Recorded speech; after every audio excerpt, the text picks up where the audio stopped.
Since we were stealing the room and didn't want to be caught, we had to be fast.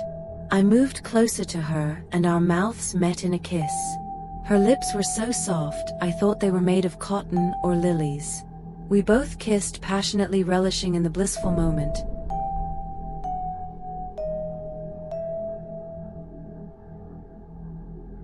I was in high school and she was in junior secondary. There was about 5 years difference between us. I was a prefect in the school. I was the social prefect. She was in her first year in the secondary. She was nevertheless a bit too big for her age. That was why she wasn't very afraid of me when I came to their class that morning to flex and exercise my new powers. I had always wanted to be a prefect, so when the opportunity finally presented itself, I was very happy. In fact, I was overjoyed. I was the social prefect, and that meant I was in charge of all the school gala nights and every other social outings. I came from a good home by village standards in those days. A car brought my sisters and I every morning to school. We spoke English at home, unlike other kids who spoke pidgin English. My uniform was nicely tailored, and I always carried myself with the airs of an aristocrat. Almost every girl in school wanted to hang out with me because of the aforementioned reasons. I had a lot of girls at my disposal. However, of all the girls I would have used, of all the hearts I would have broken, I fell in love with a first-year student in the junior secondary. I was in their class that morning to punish some students who didn't show up for the normal Wednesday after-school exercise. I had a long list in one hand and a whip in the other. I had already called the names of the students, and they were now standing in front of the class. She happened to be one of them. She was the first on the line. I asked her to come forward and hold the bench so I could whip her. She hesitated a little and then came forward. Instead of her to make her back available to my whip, she calmly walked up to me and asked, "Senior, can you please forgive us?" I was completely taken aback. Prefects were generally feared. For her to have come up to me like that required great courage on her part. I put down the whip and looked at her intently. "You are saying I should forgive every one of you?" I asked in disbelief. I was actually in a beating mood that morning. "Yes, Senior. Please," she begged. Her courage drew my curiosity. "What's your name?" I asked. "Ifundum," she replied. "You are very courageous. Because of you, I will forgive everybody. Now all of you get back to your seats," I ordered. There was a general round of applause and cheers as the children all moved to their seats. I asked Ifundum to meet me outside. She did. "You have saved the class today. You have saved your friends." I said. "No, you did." She corrected me. "You saved them. You shouldn't be carrying that whip around like one NWA teacher. You look too good for that," she said. "Really, are you sure?" I asked. "Yes, you shouldn't. Students look up to you. The whole school looks up to you. However, students are beginning to hate you since you were made a prefect. You have to stop," she lectured. "Okay. I will do my best," I promised. I was dumbfounded. Her courage, gentle ways, and frankness had completely taken me off guard. I left immediately and went back to my class. I spent the rest of the day thinking of our encounter that I got distracted in class and was sent out of the philosophy class. It was almost break time, so it didn't make any difference to me. It was break time now. I was sitting on a bench in front of our class when she happened to pass by. She came to me, greeted, and didn't continue. "What do you want?" I asked. "I sell sweets. Do you want some?" "No, I don't have money to buy. I have had lunch already and I am fresh out of cash," I explained. "I will lend it out to you and you will pay later," she quickly said. "You are not serious, are you?" I asked. My eyebrows rose in disbelief. "Damn serious," she said. She gave me some and I ate while we chatted and laughed. It seemed so odd and so strange because of the differences in our class and status in school. However, somehow it also felt oddly right. She was average height, slightly fair, and beautiful with honest eyes. I was average height too, but taller than her, brown, broad shoulders, and a husky voice. Soon the bell for after break rung and she left hurriedly back to her class. We promised to see again the following day.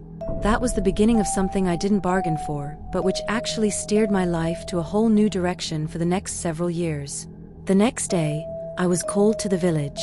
My father had fallen sick and had been rushed to the hospital. I left immediately to see him. I stayed in the village for a week until my father started recovering.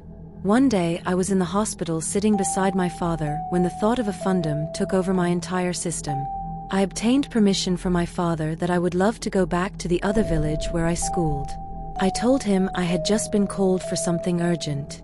He accepted without complaining. I was my father's favorite son and child. I also bear a striking resemblance to him. He had a special soft spot for me and could not refuse anything from me. I had noticed this while I was still very young and had always taken advantage of it. However, I couldn't believe that I was leaving my father's sickbed just because of a woman. I got back to school the next day. In the afternoon, I went to a fundums class to see if I could catch a glimpse of her. I was told by another student that she had called in sick and wasn't going to be in school that day and the next. I was so disappointed. However, there was nothing I could do, so I waited patiently for Wednesday, which was the day we did sports and physical education after school. I couldn't dare go to check her in her house. She lived with an aunt that was very wild.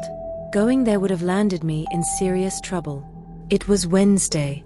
As soon as I got to the sports ground after school, I saw her standing with her younger sister on the other side of the field.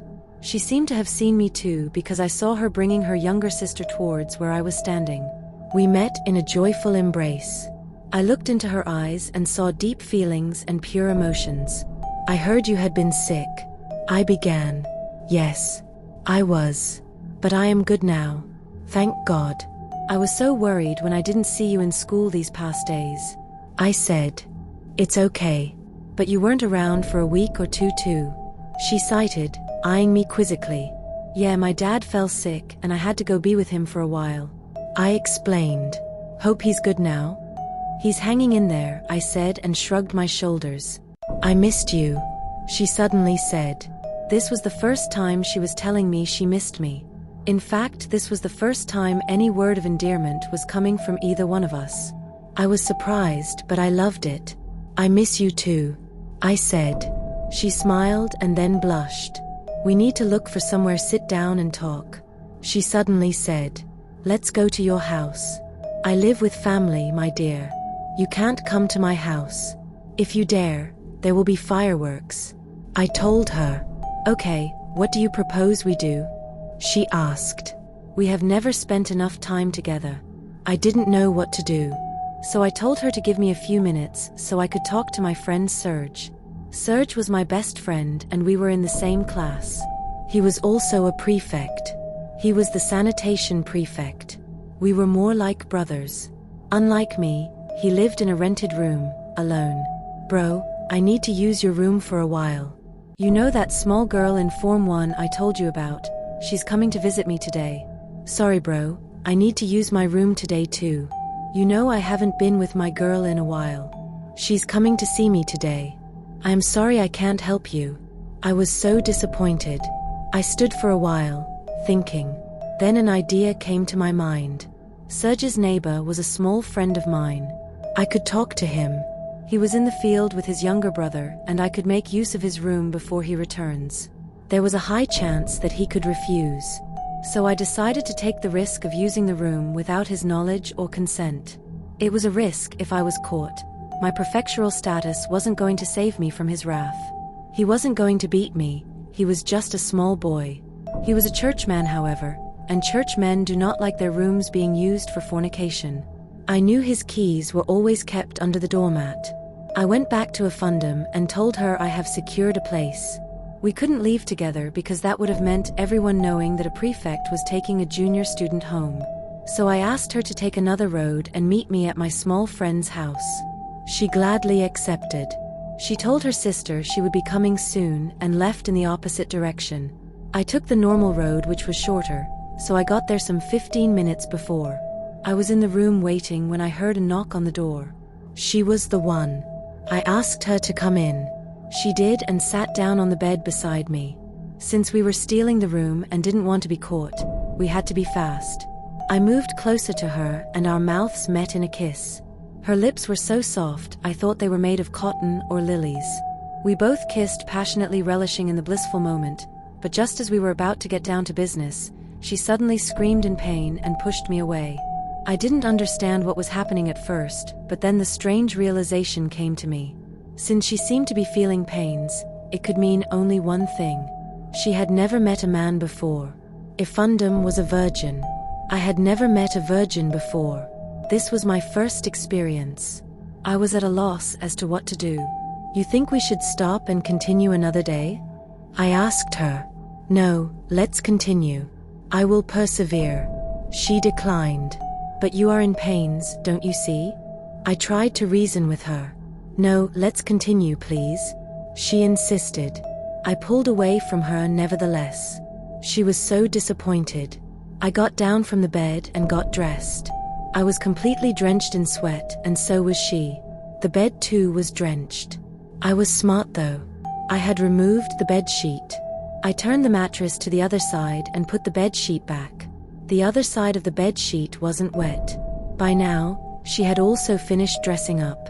I told her we should leave, but she hesitated. "You are not even ashamed. A small girl is more than you," she mocked. "Don't say that. There will be another day. I just don't want to see you in pains." I explained to her. "Pains, you say? You have just postponed the pains for another day." She was visibly annoyed. "You have to understand that this is someone's house and we are here without his consent.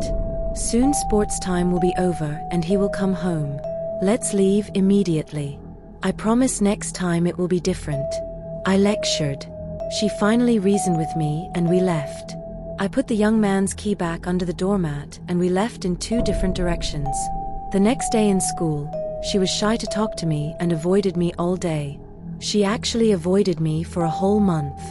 Then one day, she told her younger sister to tell me that I should come and see her in her neighborhood after school at night. I promised I would. In those days, there was no mobile telephone network in the village. Going to see a girl who lives with her aunt at night had to normally be an arduous task. However, I was experienced in these things. I got to their compound at 7 p.m. There was complete darkness. There was no electricity in the village.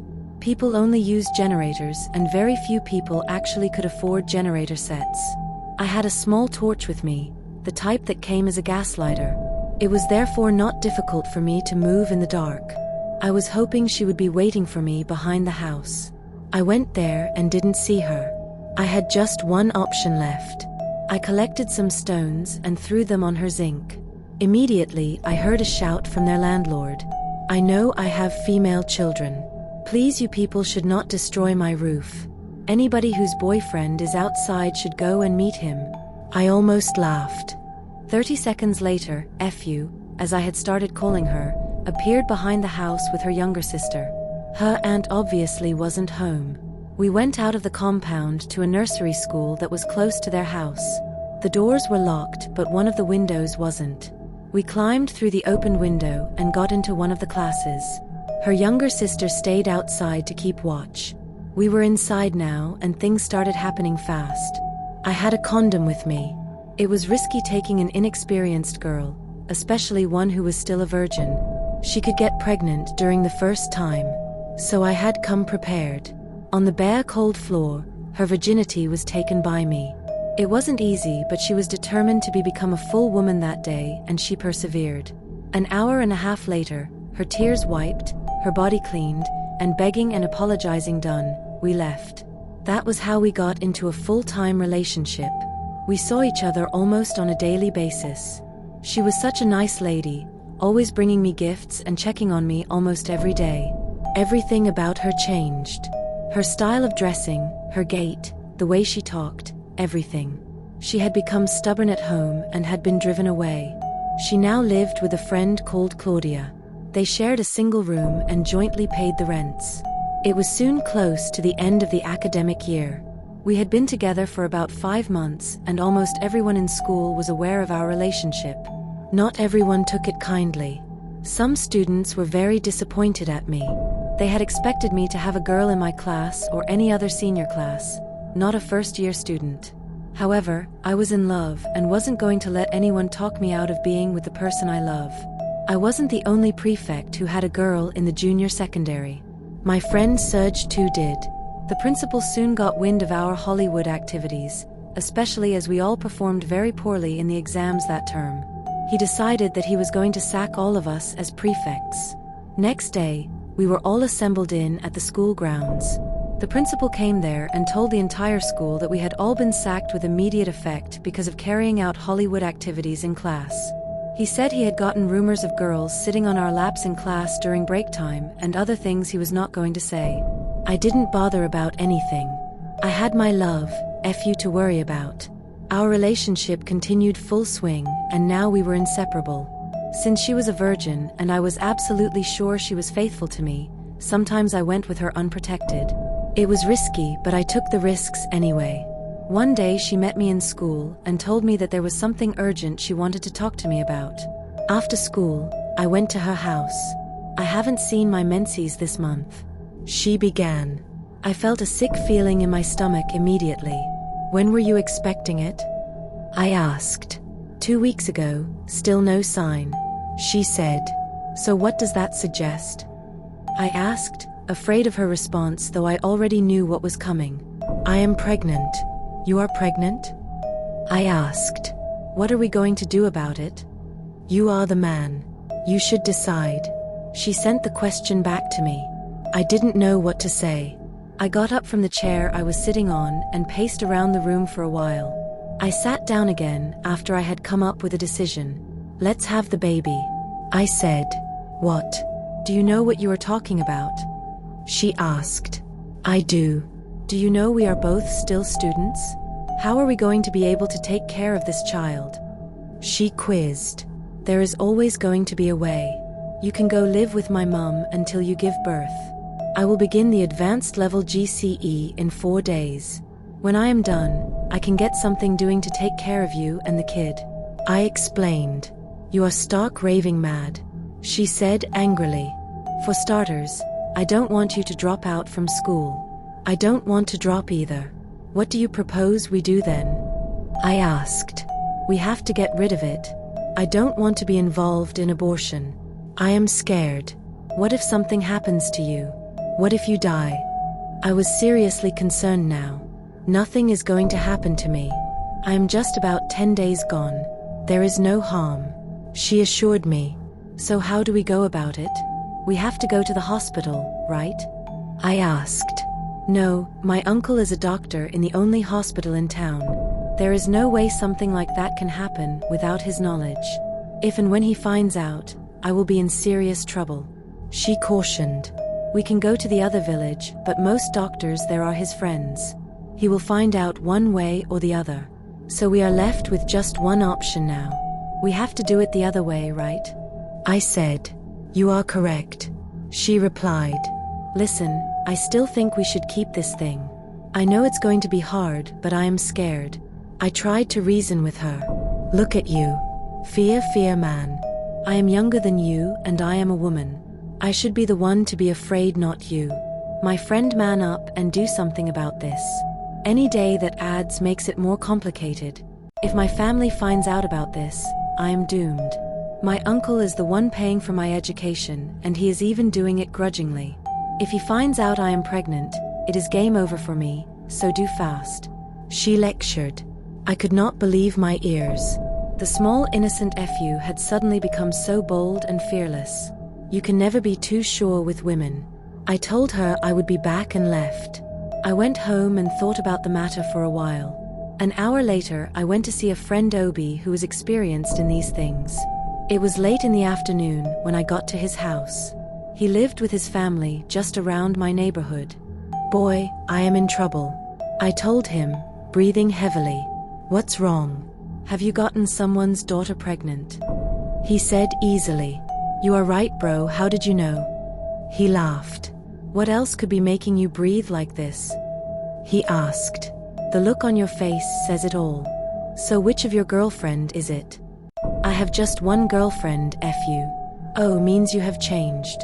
So how do you want me to help you? He asked. One thing about Obi was that he was very easygoing. Nothing bothered him. Even in the midst of serious trouble, he was always calm. To say the truth, his attitude was very comforting and reassuring to him.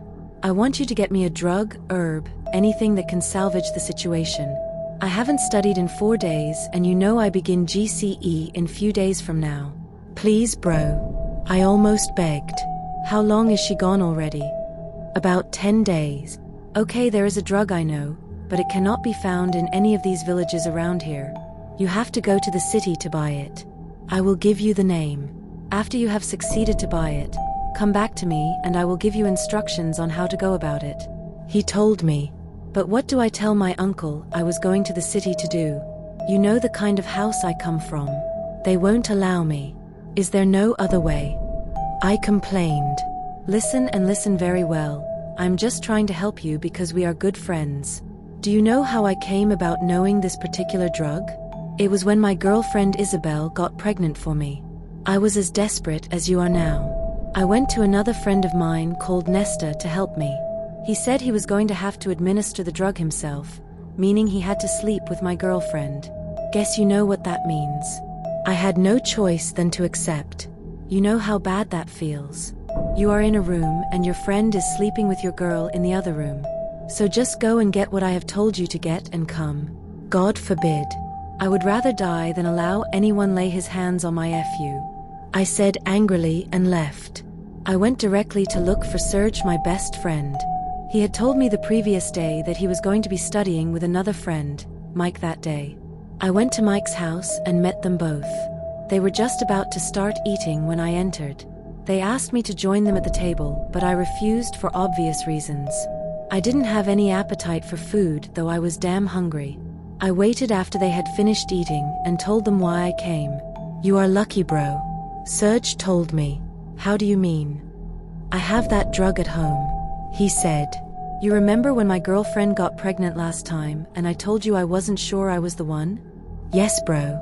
I do. I had to abort the pregnancy just to save my head. Her entire family knew I was the one dating her. Nobody would have believed that I wasn't the one responsible. So I went to Obi and he got me the drug. 2 tablets to be precise. I used one and one is still left. I will give it to you for free. Thanks, bro. I said excitedly. I suddenly felt about 70% of my stress being relieved. He couldn't go to his house immediately, so he directed me to where he kept it. After getting his key, I went straight to his home and got it. I came back to my neighborhood to see Obi. I met him as he was just about to go to the stream to fetch water. He asked me to accompany him to the stream. We talked as we walked. I have the drug now, bro. I revealed. Wow. That was fast. How did you manage to come by it? Serge gave it to me. I told him. That's great. You are so fortunate. Now the instructions, he said and gave a slight pause. The instructions are simple but strict. You have to follow them to the latter if you want everything to move smoothly. Are you ready to hear them now? Yes, gynecologist, I am ready. I joked. He ignored my joke and went on. He had suddenly become serious. You need to get 5 sachets of whiskey. Open 2 and put in a glass and give her to drink before administering the drug. Let her not sip it, she should take it in 1 big gulp. After administering the drug, give her the remaining 3. She should then lie on her back for 30 minutes. After that she can go to sleep. 7 to 11 hours later at the maximum, everything will be settled. I am giving you all the assurance. If it doesn't happen, then it means I am not Obi. He finished. Wow. I tried as much as possible to keep the instructions in my mind because I wanted everything to go normal so that I can get back to preparing for my exams, which was around the corner. Thanks, bro. I really appreciate. I will do exactly as you say, I said as he finished filling his container. I helped it to his head and we started the return journey from the stream. You are welcome, he said. There is something I didn't tell you. If her temperature rises during the process, get a wet towel and try to calm it down. Don't dare give her any drug, even paracetamol. If you do, she will die. All this while, I had been taken away by Obi's calm and composed demeanor to think that everything was just normal. However, at the mention of the word, die, I suddenly realized how dangerous the business I was about to do really was. Why should you mention death, bro? I asked. You are getting me scared already. I have to be frank with you. Don't give her any drug. One more thing. Make sure she doesn't eat anything oily on the day you are to do it, otherwise it won't work. We had reached his house now. I said my thanks and left. My destination was Fu's house. When I got there, I met her in high spirits. She was preparing my favorite meal. I joined her and we cooked together. After I had eaten, for she could not eat because of the instructions, we had a deep discussion about the whole thing and came to the consensus that we were going to do it that night. That settled, I went back home promising to come back in the night for the real business. I hadn't bathed all day, so when I got home, I went straight to the bath and freshened up, had a slight meal and went to sleep. It was 7 p.m. now, and it was quite dark. I left my home on the excuse that I was going to spend the night at my friend's place. I lied that we had some past questions to review which were crucial to our first subject we were to write in just 3 days. When I got to Fu's house, I heard the sound of about 3 male voices coming from inside. She hadn't told me she was going to have visitors that night. I was really surprised and vexed that she should be entertaining visitors on a night she knew we had serious business. I knocked on the door. When she realized it was me, she came outside and told me that she had some guests and I should go and come later. I couldn't believe it. I asked her to tell me who they were, and she told me that she would do that later. I got annoyed and told her that she should forget about everything. In fact, she was on her own. I stormed out of the compound angrily. When she realized that I was serious and was not going to come back, she followed me. I refused to attend to her. We walked for long distance, me in front and she behind, begging, before I finally decided to stop and attend to her. She pleaded with me that those guys were her village guys and one of them was her cousin. She didn't want to complicate things, and that is why she just decided that I leave and come back later. She apologized sincerely.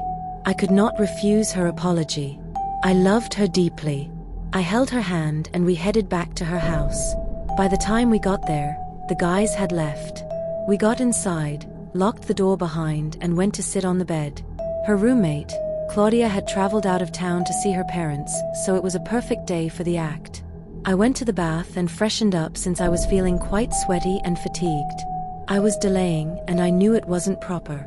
I had been told by Obi that it was going to come out within 7 to 11 hours after administration.